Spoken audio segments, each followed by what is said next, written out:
Hey there, writing buddies. My name is Michael. Welcome back to my channel, Mr. Swaim.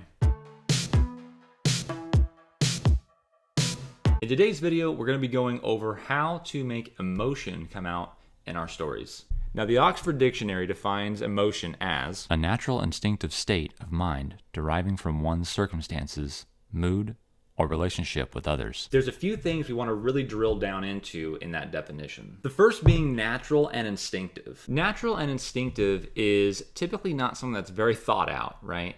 A character might be sitting down and thinking about how something happened in the past and that might get to them, but usually that's because they are kind of mentally transported back into the moment. So most of the time, emotion is going to be something that's very in the moment where emotions run hot. The second thing is circumstances. Typically in the stories that we're telling, the circumstances have to be on a certain level in order for the story to really be engaging.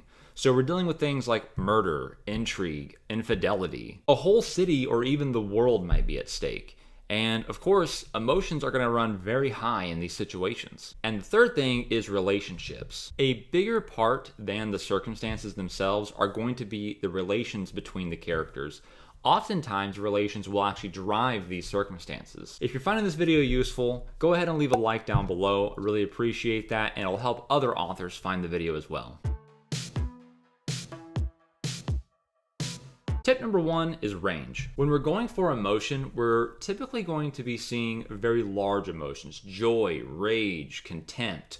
The list goes on, right? But it's important to remember that not everyone has the same range that everyone else might have. We can use this for dramatic effect.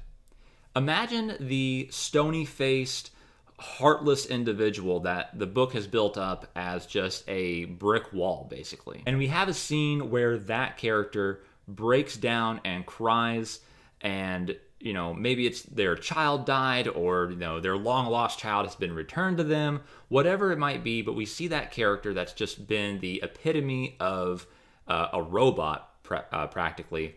They break down and they cry and they have this really big emotion. That would be a massive shift for the reader. They're going to see this person who basically never shows emotion. So they're down here, they're going to go all the way up here with this really big emotion. So the gap is very large. And that kind of reinforces what I mentioned in one of my previous videos about masking. A lot of times when characters are in front of other people, they're going to mask their emotions. So that can also go into play as well. If you have a character who doesn't show other people a lot of emotions, but when they're by themselves, they show big emotion to the reader, that can also work with the juxtaposition. For those of our characters who do have good range, it's really good to explore the entire range of their emotions. And this is why in a lot of books, you see the beginning character kind of in the middle of their emotion, in their status quo. They're oftentimes then brought very low, because things are just getting worse and worse, it seems, until at the end when things are now getting better and they can go on to a larger emotional high.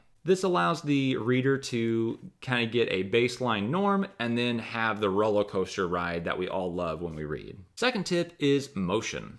In the sales world, there is this phrase that says motion creates emotion. And what that's meant to get across is that if you're doing phone sales, or even if you're doing a live presentation, kind of moving around, getting your hands moving, getting your body moving, that can create a lot of emotion in your voice, excitement typically. As writers, if we flip this around, we can actually get something very valuable out of it. And that is, emotion creates motion. You've all heard the phrase, show, don't tell.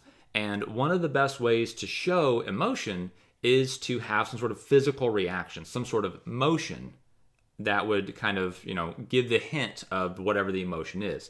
So one of the very common ones is going to be his fist balled up until his knuckles turned white. That's, extremely common. The jaw tightened, their brow furrowed. There's, again, the list goes on as to what these motions could be. You might read something that just says, the character gasped in shock. Kind of boring. Or you might read, that same character gasped, their eyes shooting wide as their hand covered their mouth. Using character motion to elicit that actual emotion that they're feeling will really help flesh out the story, as well as keep the reader engaged. Motion also pairs very well with dialogue. Having the character do some type of motion is going to translate very well and very realistic. That's one of the ways that when I'm doing dialogue, I really think about, are they super invested in this? And if they are, how would they be moving? Would this conversation be putting them on their feet? Would this conversation be having them just kind of sit down and relax? How are they really feeling about this topic? And their body language can really convey how they actually feel about it. Number 3 is of the heart. The best type of conflict is an internal conflict where the character is being pressed to do one thing, but then, feels like they should be doing something else. That is, in my opinion, typically the best type of conflict that you can have. Writing internals can be a little boring because if there's nothing really going on, it's just all in the character's head, then we can get a little stagnant and the reader might not really enjoy that. Emotions, when you try to describe them when they're just inside the person, can often read a lot like internal thoughts. So we do want to be kind of careful with how we're doing this. We want them in the story, but we don't want them to take over. This can come down a lot to your prose.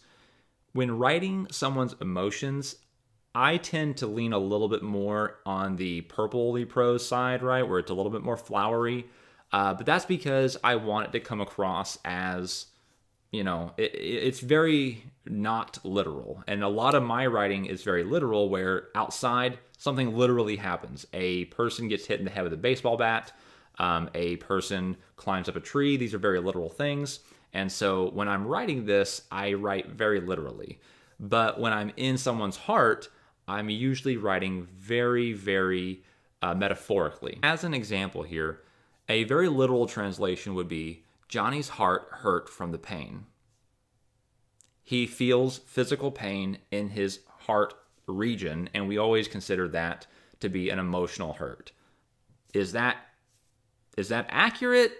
Kinda, yeah, sure. Is the reader gonna like that? Probably not. Instead, I might write it like, a searing lance skewered Johnny's heart.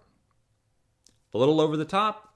Sure, but why not? If you have some sort of emotion that is not shown, either because the character is masking or they are just restricted from really showing it, using figurative language can really make the difference between the audience understanding what's really going on inside them and not understanding.